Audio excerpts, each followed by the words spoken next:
이 시간 마음과 뜻과 정성을 다하여 영과 진리로 우리 하나님께 예배드리겠습니다. 너희가 전에는 어둠이더니 이제는 주 안에서 빛이라. 빛의 자녀들처럼 행하라. 빛의 열매는 모든 착함과 의로움과 진실함에 있느니라. 그런즉 너희가 어떻게 행할지를 자세히 주의하여 지혜 없는 자 같이 하지 말고 오직 지혜 있는 자 같이 하여 세월을 아끼라. 때가 악하니라. 우리에게 새날을 허락하여 주시는 아버지 하나님, 2022년 새해 첫 주일에 교회 창립 71주년을 맞이하게 하심에 감사를 드립니다. 한 해의 첫 열매로 드리는 신년 주일 예배를 기쁘게 받아 주시옵소서. 올해에는 저희 심령에 하나님을 향한 사랑이 더욱 깊어지게 하셔서 한 해 동안 변함없는 믿음으로 하나님만 섬기며 예배하게 하옵소서. 또한 새해에는 성도들이 애통하며 드리는 기도에 응답하셔서 이 나라와 교회를 지켜주시고 코로나로 인한 모든 재앙들을 거두어 주시며 하나님의 섭리와 은혜로 분단된 남과 북이 하나 되는 통일이 앞당겨지게 하여 주시옵소서. 하나님의 은혜와 십자가의 복음이 온 누리에 가득하게 되기를 원하오며 존귀하신 예수님의 이름으로 기원하옵나이다. 아멘.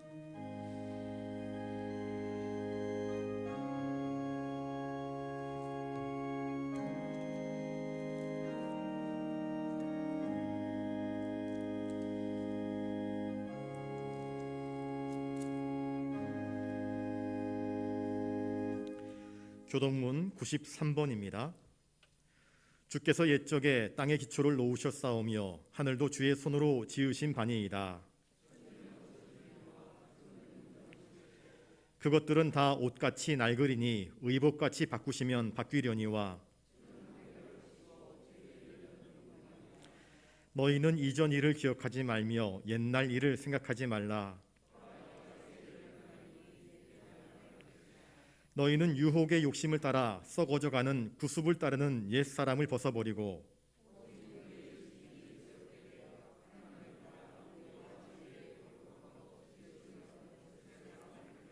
그런즉 누구든지 그리스도 안에 있으면 새로운 피조물이라.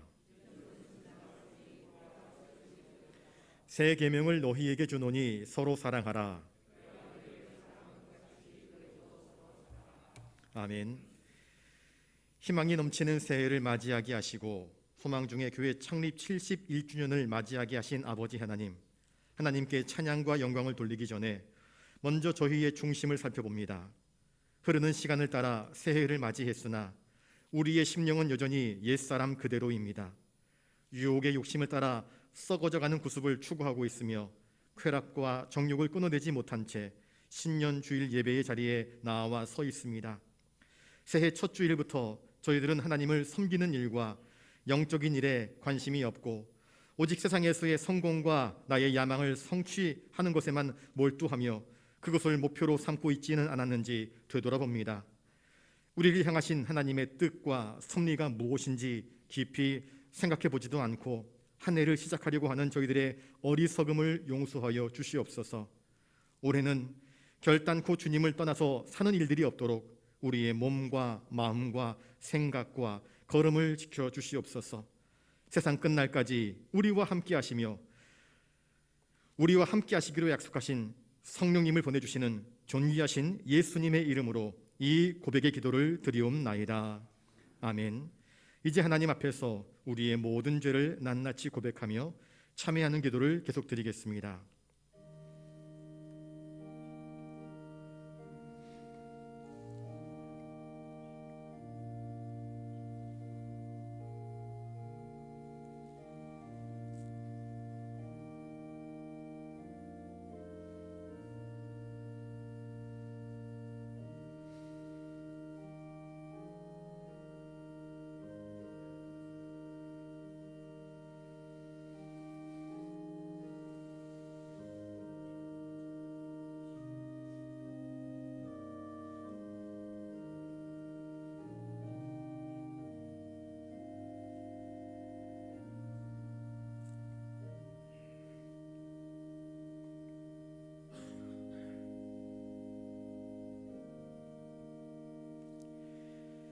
여기 우리의 죄를 용서하시는 하나님의 말씀이 있습니다.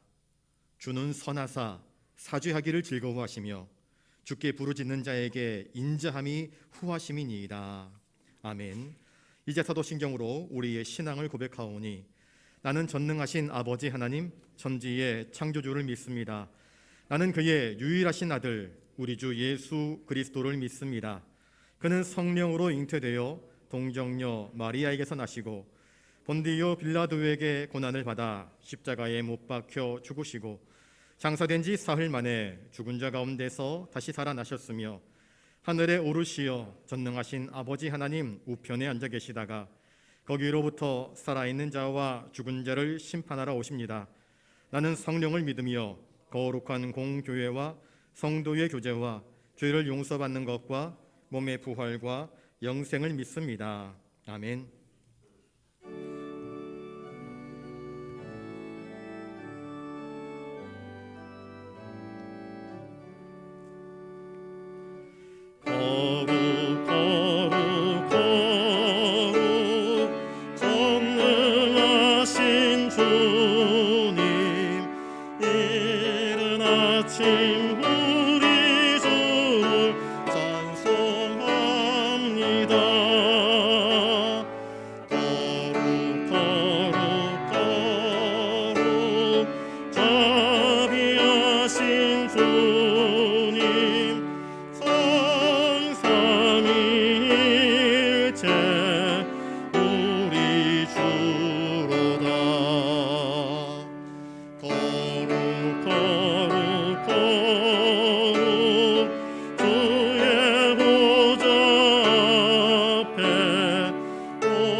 천지 만물을 창조하시고 그 운행을 주관하시는 여호와 하나님, 2022년 새해를 허락해 주시니 감사합니다.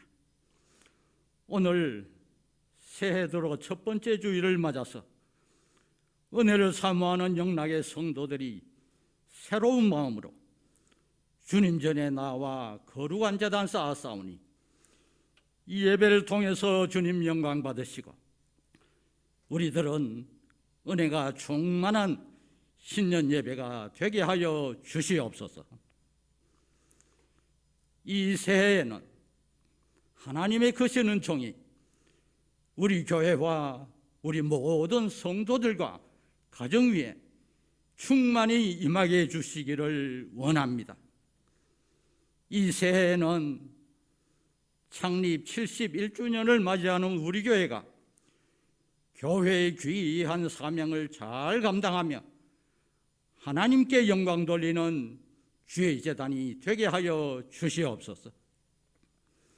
이 새해에는 우리 모든 성도들이 더욱더 신실한 믿음으로 주님 앞으로 가까이 나가는 한 해가 되게 하여 주시옵소서. 항상 기뻐하라, 쉬지 말고 기도하라, 범사에 감사하라라는 귀한 말씀을 기억하면서 주 안에서 기뻐하며 기도로서 하나님과 소통하며 모든 일에 감사할 수 있는 우리들이 되게 하여 주시옵소서. 특별히 원래는 우리 교회가 기도하는 교회, 응답받는 교회, 성령 충만한 교회로 나아가고자 하오니 우리 모든 성도들이 간절한 마음으로 기도하는 가운데 응답받으며 성령이 충만해지는 이 한 해가 되게 하여 주시옵소서. 교회의 모든 기관 단체 주님께서 함께해 주셔서 더욱더 발전할 수 있게 해주시고, 특별히 교회의 미래를 짊어질 교회 학교가 부흥할 수 있도록 은혜 베풀어 주시기를 간절히 바라고 원합니다. 이제 원래는 코로나19가 잠잠해져서 교회의 모든 목회 일정이 정상이 될 수 있게 해주시고, 또한 우리들의 일상생활도 정상적으로 회복될 수 있도록 은혜 베풀어 주시옵소서. 우리 성도들의 가정 주님께서 보살펴 주시고 항상 주님의 은혜와 사랑 가운데 지나게 해주시며 각 가정마다 소원하는 모든 일들이 주 안에서 형통히 이루어지게 하여 주시옵소서. 우리 교회에 많이 계시는 연로하신 믿음의 어르신들의 건강을 지켜주시고 영육간의 강건함을 주시며, 또한 투병 중에 있는 환우들에게는 치유의 은총을 나눠주시기를 간절히 바라고 원합니다.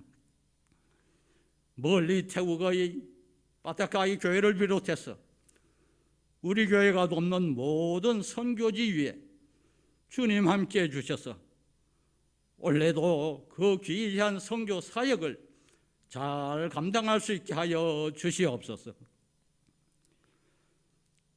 우리나라의 정치, 경제, 국방 등 모든 면에서 더욱더 발전하는 모습을 보여줄 수 있게 해주시고, 특별히 이제 3월에 있을 대통령 선거에서 진정으로 우리나라를 위하고 우리 국민을 위해서 정치하는 대통령이 선출될 수 있도록 인도하여 주시옵소서. 이제 주의 사자를 통해 증거되는 하나님의 말씀이 진부한 우리들의 믿음을 새롭게 변화시키는 능력의 말씀, 생명의 말씀 되게 하여 주시옵소서. 시온 찬양대의 찬양을 통해서 주님 영광 받으시고 우리 모두에게는 은혜의 찬송이 되게 해주시기를 원하오며, 이 모든 말씀을 우리들의 참된 소망이 되시는 예수님의 이름으로 간절히 기도드리옵나이다. 아멘.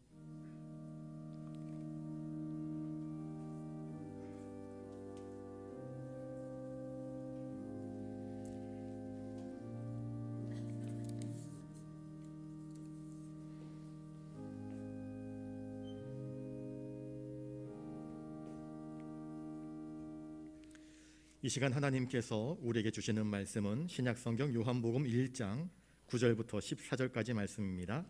신약 141면에 있습니다. 제가 말씀을 받들어 읽을 때에 하나님의 귀한 음성을 들으실 수 있게 바랍니다.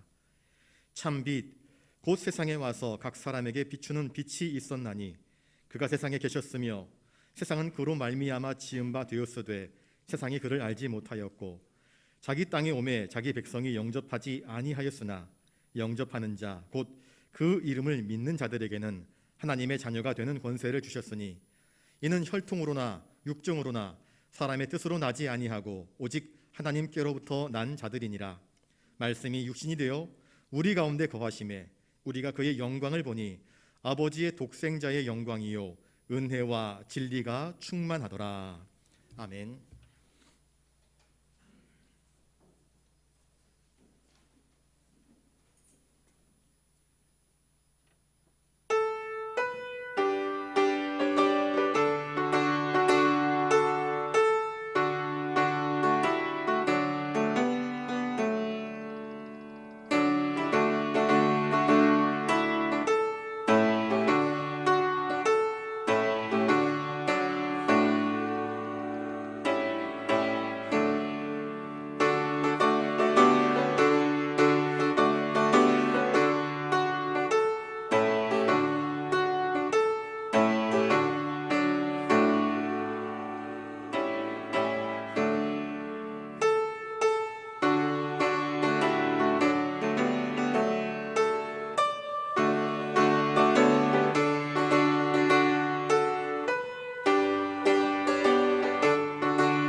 귀한 찬양 감사드립니다. 이 시간 옆에 분들과 인사를 나누겠습니다. 세상에 비치신 예수님께 나아갑시다.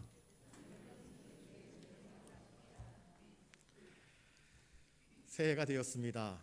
아마 지난 송구영신을 맞이하면서 많은 사람들이 새해 떠오르는 일출을 바라보려고 동해바다로 많은 사람들이 몰려들었다 하는 이야기를 전해 듣습니다.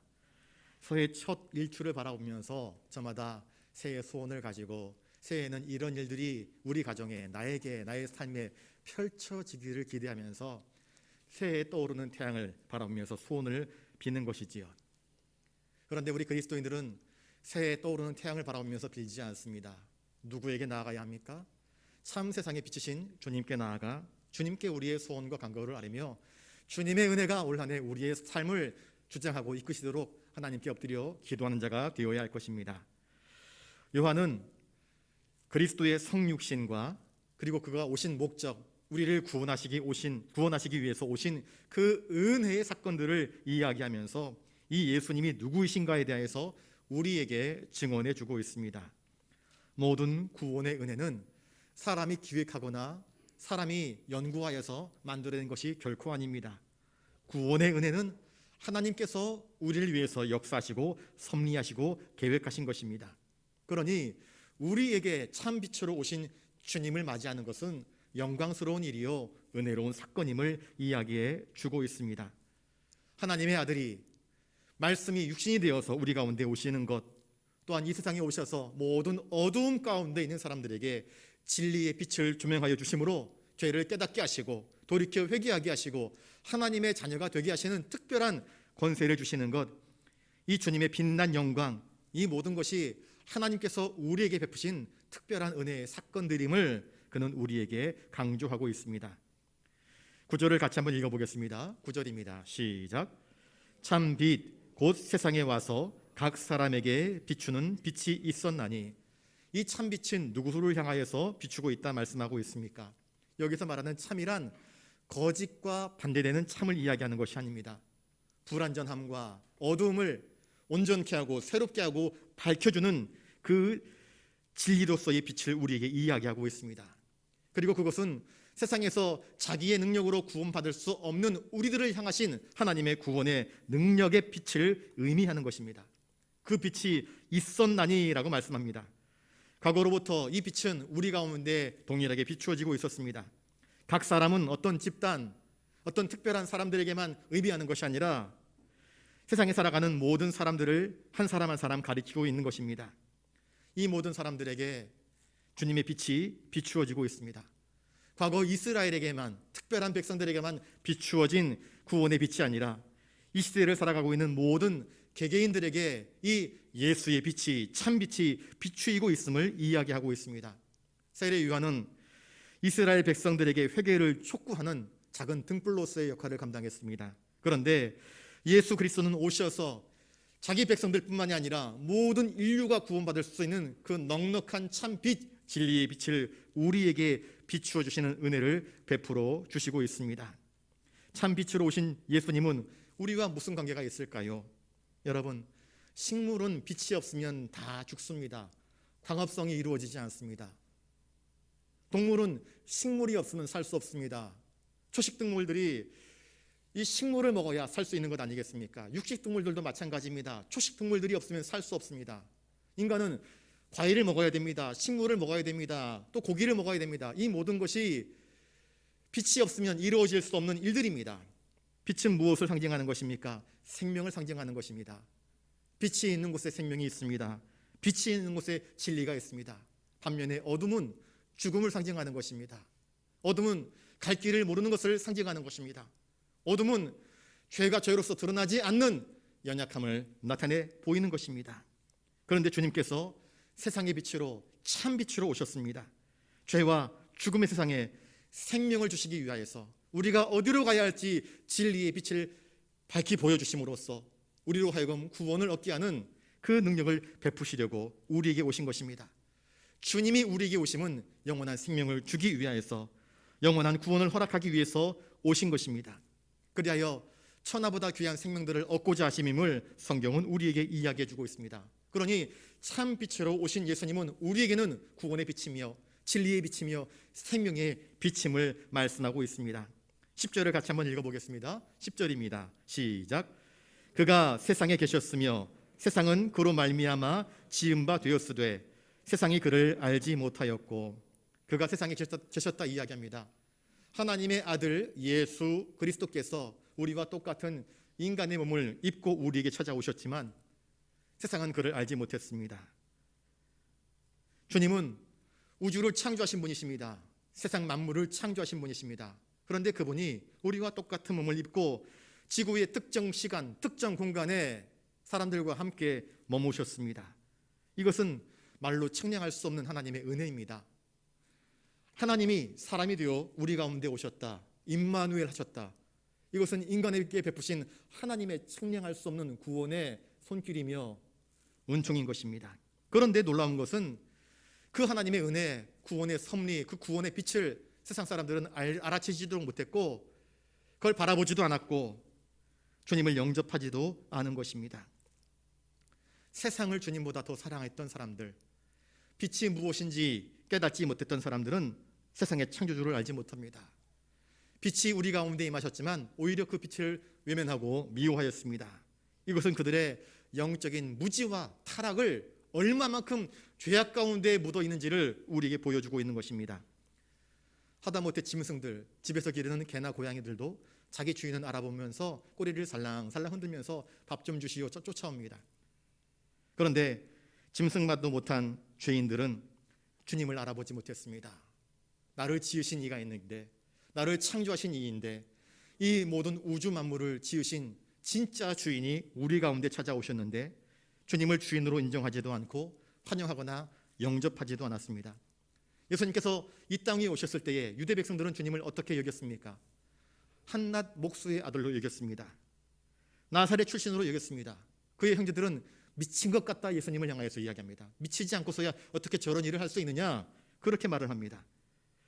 유대교 지도자들은 나사렛 출신의 이단 괴수라 그렇게 선포하고 맙니다. 심지어 예수님을 따랐던 제자들조차도 예수님은 특별한 능력이 있어서 기적을 베푸시는 위대한 선지자 가운데 한 사람이 아닐까 하는 막연한 생각을 품고 있었습니다. 더 나아가서 정치적인 메시아, 예루살렘을 회복할 자가 아닌가 하는 수준으로 예수님을 이해했습니다. 모든 유대 백성들이, 모든 이스라엘 사람들이 메시아를 기다렸지만 저마다 각각 자기가 품고 있는 환상 속에 메시아의 신성과 거룩함을 가둬버리고 맙니다. 제한해버리고 맙니다. 자기의 꿈과 기대로서만 예수님을 바라보려고 했던 것입니다. 그러니 자기들의 뜻과 계획에 맞지 않는 메시아, 결국 그들은 그 주님을 십자가에 못 박는 사악한 일들을 행하지 않습니까? 빛으로 오신, 참으로 우리를 구원하기 위해서 오신 이 예수님은 우리가 어떻게 알 수 있는가? 그가 보내신 성령님의 조명하여서 비로소 예수님이 우리에게 왜 오셨는지, 왜 십자가를 짊어지셨는지 그 의미와 이유를 분명히 알 수 있게 되는 것입니다. 그리고 마지막 날에 주님께서 다시 오실 그날에 최후의 심판자로서 세상을 심판하게 될 그때에 비로소 온 세상은 세상의 창조자요 심판하실 예수 그리스도 메시아이심을 분명하게 깨닫게 될 것입니다. 11절을 같이 한번 읽습니다. 11절입니다. 시작. 자기 땅에 오매 자기 백성이 영접하지 아니하였으나. 왜 자기 백성이 주님을 영접하지 않았을까요? 자기 땅이라 이야기합니다. 자기 땅이란 주님의 것이라는 뜻입니다. 주님은 자기 집에 오셨습니다. 세상은 원래 주님의 것입니다. 모든 피조된 것들은 다 주님의 것입니다. 내 것이 없습니다. 여러분, 내 것이면 죽어도 내 것이어야 됩니다. 그런데 인생을 보십시오. 내 것이 어디 있습니까? 어린아이들이 놀이하는 땅 따먹기 놀이를 보십시오. 오징어 게임, 요새 유명한 한국 드라마를 보십시오. 땅바닥에 오징어 모양으로 그려놓고 그걸 차지하기 위해서 막 싸웁니다. 비가 오고 나면 그 금구와 놓았던 것들 다 지워지고 없습니다. 누구의 땅입니까? 누구의 것입니까? 우리가 금구어 놓았던 것들, 우리가 이것은 내 땅이요 경계석을 받아가 놓았던 것들, 1000년 전에는 누구의 땅이었습니까? 1000년 후에는 누구의 땅이 될 것인가요? 내 것이 없습니다. 모든 것은 주님의 것입니다. 주님은 이 땅에 오셨습니다. 자기 땅에 오셨습니다. 자기 소유인 백성들에게 찾아오셨습니다. 특별하게 애정을 가지신 이스라엘 백성들에게 찾아오셨습니다. 주님은 자기 소유된 백성들에게 찾아오신 것입니다. 그런데 그들 대부분은 주님을 알아차리지 못했습니다. 영접하기는커녕 주님을 배척했습니다. 주님은 오셔서 은혜를 베풀어 주셨습니다. 기적들을 베풀어 주셨습니다. 병자들을 고쳐주셨지 않습니까? 모든 고난당한 사람들의 아픔과 서러움과 그 눈물을 이해하시고 그들을 감싸 안아주셨고 그들을 헤아리셨고 그들에게 넉넉한 은혜를 끼쳐주지 않았습니까? 그런데 그들은 주님이 보여주신 표적, 그 기적, 그 은혜를 바라보았음에도 불구하고 주님이 분명히 자신이 구약에 예언된 메시아이심을 넉넉하게 나타내 보여주셨음에도 불구하고 주님을 거부합니다. 주님이 전하는 메시지를 듣고도 회개하지 않습니다. 자기의 죄를 인정하지 않습니다. 마침내 주님을 거부해 버리고 말았습니다. 자기들이 기대했던 메시아와는 전혀 다르다고 하여서 예수님을 십자가에 못 박는 사악한 일을 행하였을 뿐입니다. 그러나 12절 말씀을 같이 한번 보겠습니다. 12절입니다. 시작. 영접하는 자, 곧 그 이름을 믿는 자들에게는 하나님의 자녀가 되는 권세를 주셨으니. 하나님의 자녀가 되는 권세를 어떤 이들에게 주었다 말씀합니까? 영접하는 자입니다. 주께서 우리의 구원자로 오심을, 세상의 빛으로 오신 자이심을, 내가 곧 길이요 진리요 생명이라 말씀하시는 그 주님의 생생한 음성을 받아들이고 주님을 영접하는 자들에게 주님은 하나님의 자녀로서의 회복을 허락하여 주신 것입니다. 그 이름을 믿는 자들에게, 곧 그가 하나님의 아들, 그 권능자이심을 믿는 자들에게 주는 그리스도시요 살아계신 하나님의 아들이십니다 라고 고백했던 베드로의 고백처럼 주님만이 우리의 구원자이심을 믿고 고백하는 자들에게 하나님의 자녀가 되는 권세를 주셨다 성경은 말씀하고 있습니다. 이것은 하나님만이 하실 수 있는 신적인 권위입니다. 버림받은 자들, 여러분 고아원에 가서 이 사람 내 양자로 데려가고 싶습니다, 그렇게 이야기할 수 있는 분이 누구입니까? 누가 그렇게 할 수 있는 권리를 가지고 있겠습니까? 하나님만이 버림받은 우리들을, 고아처럼 잃어버린 자들을 찾아오셔서 이 사람을 내 아들로 내 딸로 삼겠다 말씀하실 수 있는 권리가 있으십니다. 신적인 권위를 가지고 주님은 우리에게 너를 내 딸이라 내 아들이라 그렇게 초청하고 계시는 것입니다. 그러므로 영접하는 자, 곧 그 이름을 믿는 자들에게 하나님의 자녀가 되는 권세를 주신 것은 하나님의 일방적인 은혜요 선물입니다. 과거 유대인들은 우리는 율법을 가진 자라, 우리는 하나님의 택하신 백성이라 하는 교만병에 빠져 있었습니다. 그런데 이제는 누구든지 그리스도를 믿는 자들이면, 누구든지 예수 그리스도를 영접하는 자들이면 그가 이방인이든 할례를 받았든 받았지 않았든 문제가 되지 않습니다. 하나님의 자녀가 되는 특별한 은총을 허락하여 주신 것입니다. 우리는 원래 비참한 죄인들이었습니다. 무엇을 해야 할지, 어떻게 살아가야 할지, 살기는 살아가지만 인생의 참된 의미와 목적을 발견하지 못한 채 그렇게 살아가던 존재들이었습니다. 빛이 없는 인생 속에서, 그 어둠 속에서 꿈틀거리며 인생을 살아가지만, 발악하듯 인생을 살아가지만 생의 의미를 얻지 못한 채 살아갔던 연약한 존재들이었습니다. 그런데 주님이 빛으로 오셔서 우리 인생의 의미를 밝혀주십니다. 너는 이제 주님의 자녀라, 하나님의 자녀라 우리를 불러주십니다. 요한일서 3장 1절에 보라, 아버지께서 어떠한 사랑을 우리에게 베푸사 하나님의 자녀라 일컬음을 받게 하셨는가. 우리의 상식으로, 우리의 생각으로 이해할 수 없는 하나님의 신비의 능력으로 주님은 우리 가운데 찾아오셔서 우리에게 믿음을 요청하시면서 믿는 자들에게, 영접하는 자들에게 하나님의 자녀가 되는 권세를 주신 것입니다. 하나님께서 친히 사람의 아들로 태어나셔서 죄인 사람의 아들인 우리들을 초청하셔서 부르셔서 누구든지 예수를 믿으면 하나님의 자녀가 되게 하시는 은총을 허락하여 주신 것입니다. 하나님의 자녀?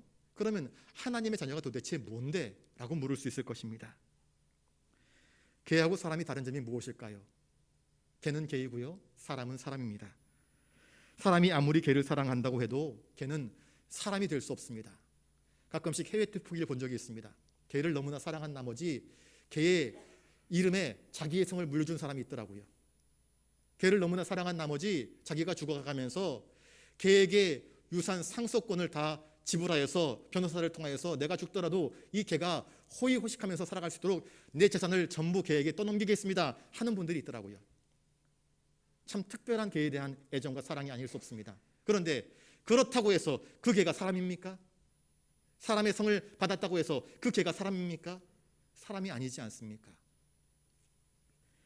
그런데 창조주신 하나님께서 연약한 피조물에 불과한 우리들을 택하시고 부르셔서 당신의 자녀로 삼아주시겠다 말씀하십니다. 죄인인 우리를 하나님의 자녀로서 삼아주신 그 은혜야말로 놀라운 은혜, 말 그대로 어메이징 그레이스가 아닐 수 없는 것입니다. 죄인이 하나님의 자녀로 변화되었다. 죽을 수밖에 없는 우리들이 영원한 생명으로 나갈 수 있는 귀한 은혜를 허락받았다.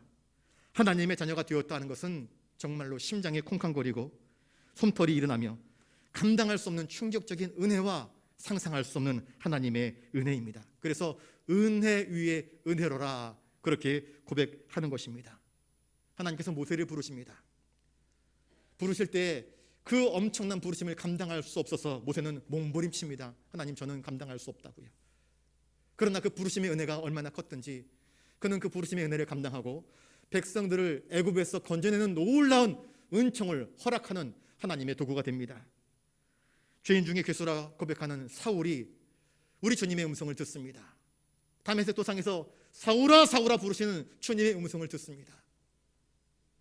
그 거룩한 빛 앞에서 거꾸러지고 마을 위에서 쓰러진 다음에 두 눈이 멀어버리고, 그리고 아나니아에 의해서 안수받고 난 이후에 눈을 가리웠던 비늘 같은 것들이 벗겨지고 난 이후에 비로소 거룩의 눈을 뜨게 되고 진리의 눈을 뜨게 되고 밝은 빛의 눈을 뜨게 되어서 무엇이 옳은 것이고 무엇이 그른 것인지를 알게 된 이후에 내가 세상에서 추구했던 모든 쾌락들, 재미난 것들, 명예들, 욕망들, 내가 우선순위로 삼았던 모든 것들을 다 배설물처럼 던져버리고 주님을 위해서 남은 생에 최선을 다해서 충성하는 일꾼이 되게 하신 것, 이것을 은혜 위에 은혜라 그는 고백합니다.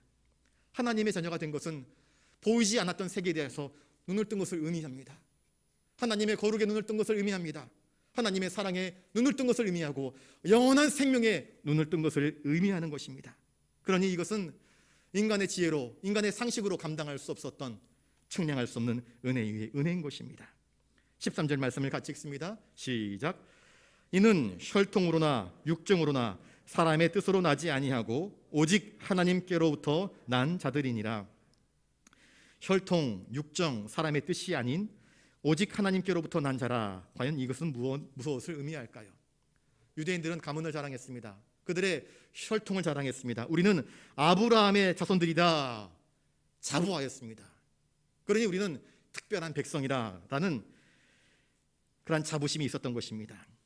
그리고 야곱의 12아들들 각각 지파에 속해 있는 자기 지파를 자랑하였습니다. 가문을 자랑했습니다. 그러나 이 땅 위에 하나님이 보내심을 받은 세례 요한이 선포합니다. 세례 요한이 마태복음 3장 7절 이하에 많은 바리새인들과 사두개인들이 세례 베푸는 대로 오는 것을 보고 이르되, 독사의 자식들아, 누가 너희를 가르쳐 임박한 진노를 피하라 하더냐. 그러므로 회개에 합당한 열매를 맺고 속으로 아브라함이 우리 조상이라고 생각하지 말라. 내가 너희에게 이르노니 하나님이 능히 이 돌들로도 아브라함의 자손이 되게 하시리라 말씀합니다. 혈통을 자랑하는 사람들, 가문을 자랑하는 사람들, 배움을 자랑하는 사람들, 지식을 자랑하는 사람들, 이것이 얼마나 헛된지를 세례 요한은 이야기하고 있습니다. 하나님의 자녀가 되는 것은 세상적인 방식으로 이루어지는 것이 아닙니다. 학위를 얻듯 공부해서 지식으로 얻는 것이 아닙니다. 어떤 경험치로 얻어지는 것도 결코 아닙니다. 인간의 수고와 노력으로 이루어지는 것도 결코 아닙니다.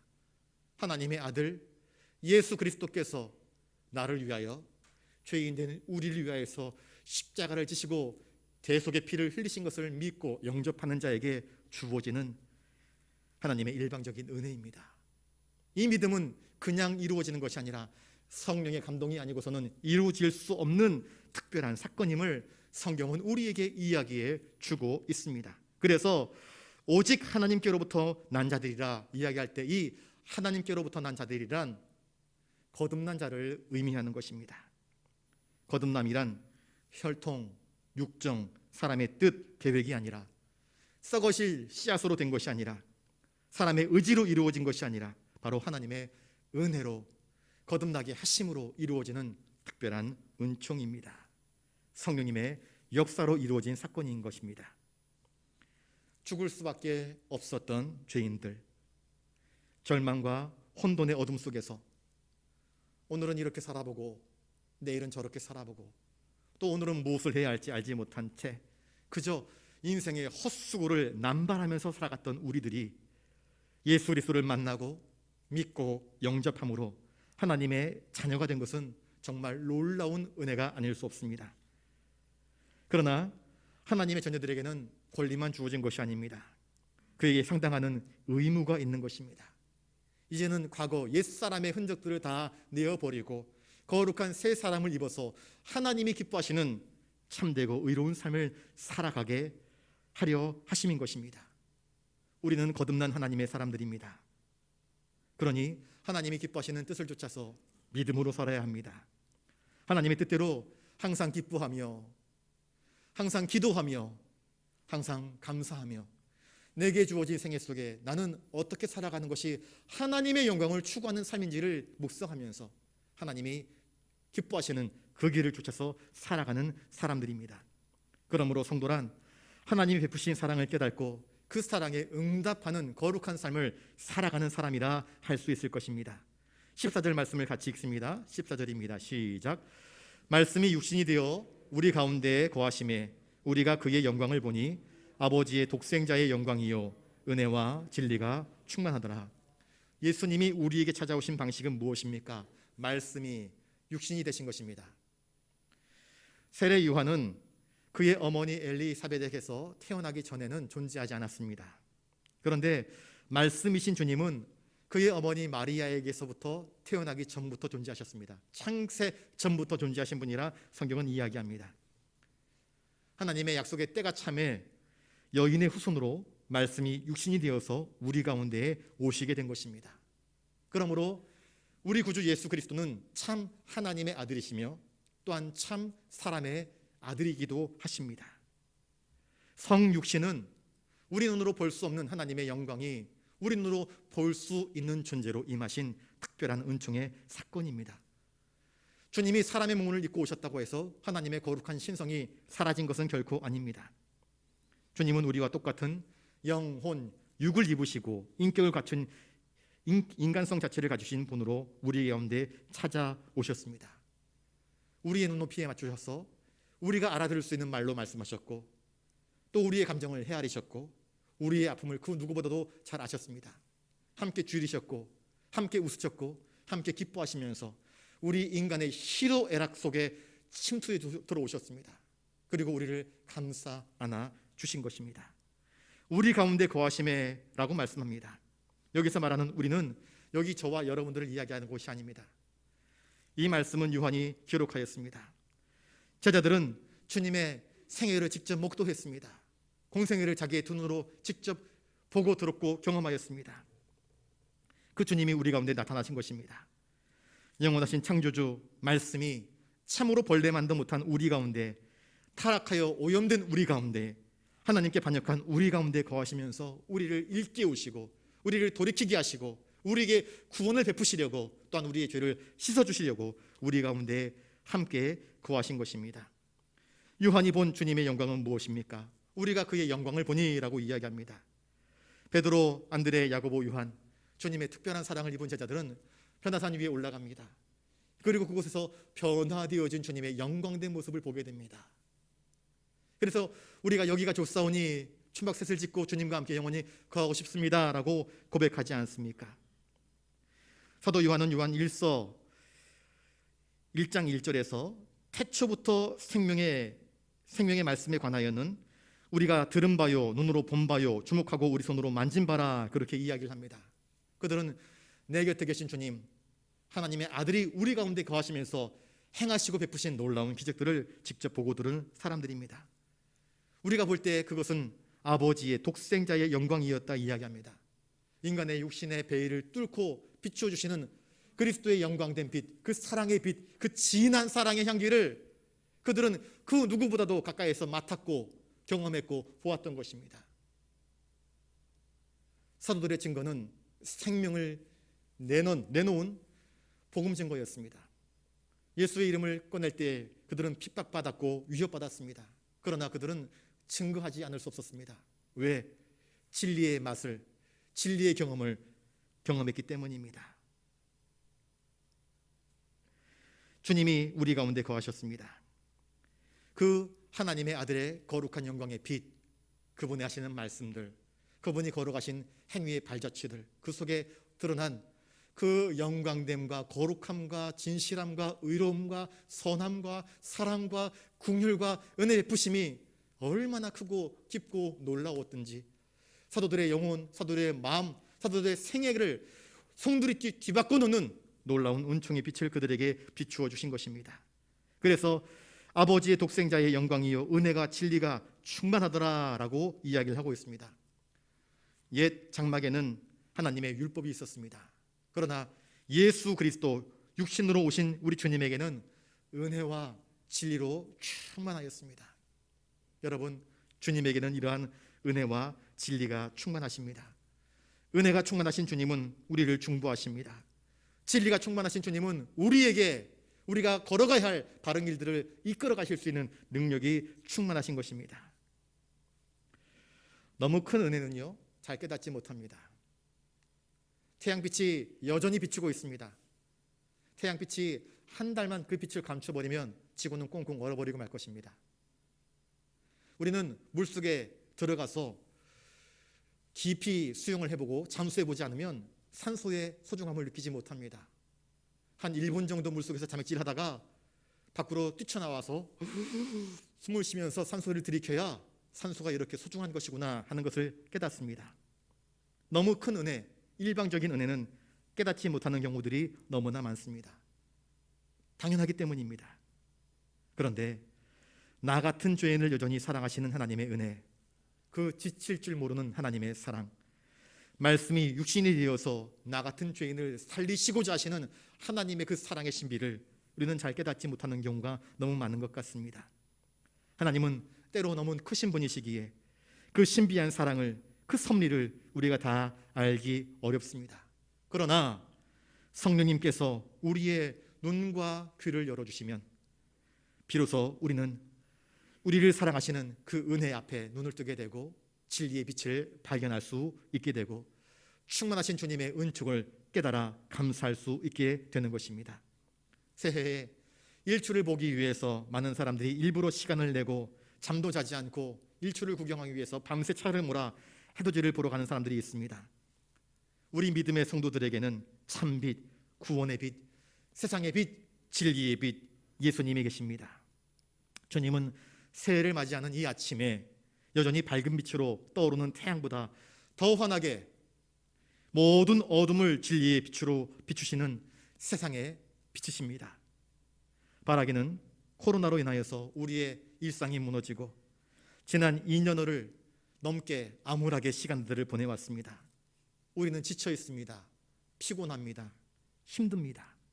그러나 새해를 맞이하는 우리 모두에게 인생의 참빛, 세상의 참빛, 그 빛으로 우리에게 오시는 주님의 빛이 비추이기를 원합니다. 그리하여 여러분들의 삶과 모든 길을 환하게 비춰주심으로 한 해를 거룩한 빛 가운데 거하고 진리의 빛으로 나아가고 진리와 은혜 충만한 삶으로 이어지기를 주님의 이름으로 축복합니다. 기도하겠습니다. 존귀하신 주님, 떠오르는 태양처럼 여전히 우리에게 진리의 빛을 비추시며 세상의 빛으로 우리에게 다가오시는 주님을 깨닫습니다. 그 빛 되신 주님을 우리가 바라보게 하시고 그 빛 되신 주님과 함께 동행하게 하시고 그 빛 되신 주님의 뜻을 따라 살아갈 수 있는 올 한 해가 되게 하여 주시옵소서. 세상이 어둠으로 가득하고 코로나로 인하여서 많은 것들이 무너져 버렸지만 우리가 여전히 소망을 둘 수 있는 분은 주님밖에 없음을 깨닫습니다. 하오니 주님, 우리에게 다시 소망의 빛을 주시고 진리의 빛을 주시고 평강의 빛을 비추어 주시옵소서. 감사를 드리오며 존귀하신 예수님 이름으로 기도드리옵나이다. 아멘.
거룩하신 아버지 하나님, 참으로 감사를 드립니다. 신년주일 교회 창립 71주년을 맞이하여 주님 전으로 나아와 아름답게 예배를 드리게 하시고 또 이 시간에 귀한 예물을 주님께 올려드립니다. 우리의 삶의 자리에서 땀 흘려 거두어들인 그 열매의 10분의 1을 구별하여 주님의 것으로 올려드립니다. 우리의 신앙 고백을 담아 드리옵나니 이것이 선하게 아름답게 거룩하게 사용되게 하여 주시옵소서. 인생의 여러 가지 많은 어려움, 환난, 걱정, 근심, 우리의 인생의 문을 가로막는 암담한 상황 가운데 주님의 도우심을 구할 때마다 길을 열어주시고 문을 열어주시며 새로운 빛을 허락하셔 주시는 주님의 은혜를 기억하며 여러 가지 감사의 제목들로 주님께 귀한 예물 올려드립니다. 부산 영락의 내일을 기대하면서 비전 헌금으로, 주님 나라의 확장을 위하여서 선교 헌금으로, 따따가이 선교 헌금, 엘리베이터 헌금, 신년 감사 헌금, 성탄절 헌금, 그 외에 다양한 제목들로 올려드리옵나니 이 한 사람 한 사람 드리는 예물 속에 그들이 담겨진 마음과 중심과 형편을 보시고 주님, 그들의 삶과 건강을 형통하게 붙들어 주시옵시며 이 모든 예물들이 사용되는 곳곳마다 주님의 영광, 거룩한 구원의 빛만 환하게 드러날 수 있도록 도와주시옵소서. 이 모든 것 허락하신 주님께 감사와 찬송과 영광을 올려드리오며 존귀하신 예수님 이름으로 기도드리옵나이다. 아멘.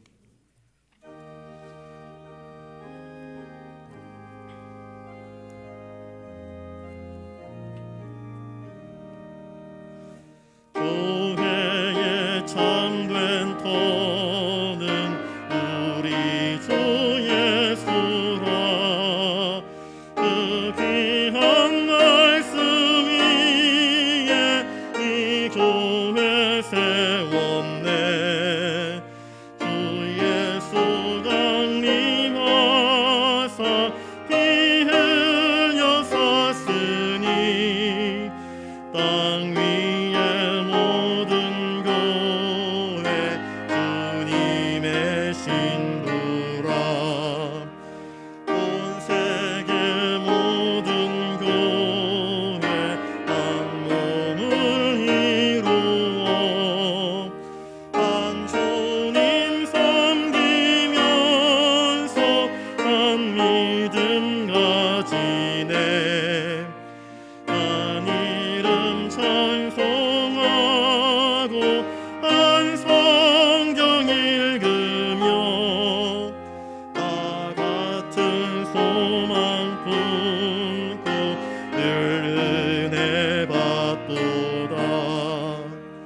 땅 위의 모든 교회 주 안에 있어서 하늘의 성도들과 한 몸을 이루네.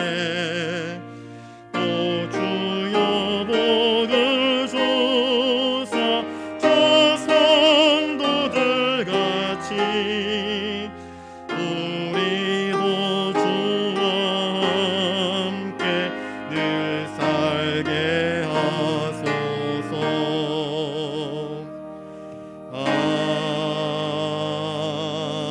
아멘. 이제는 우리 구주 예수 그리스도의 은혜와 하늘 아버지의 놀라우신 사랑하심과 성령님의 감동 감화 역사 교통하심이 지난 71년 동안 한결같은 은혜로 지켜주신 우리 부산 영락교회 모든 믿음의 성도들과 또 신년주의를 맞이하여 감사함으로 하나님께 영광 돌리며 세상의 빛, 참 빛이신 주님의 뜻을 따라 영광된 삶을 살기로 다짐하는 우리 모든 예배하는 자들 머리 위에 이제로부터 영원토록 함께 하옵시기를 간절히 축원하옵나이다. 아멘.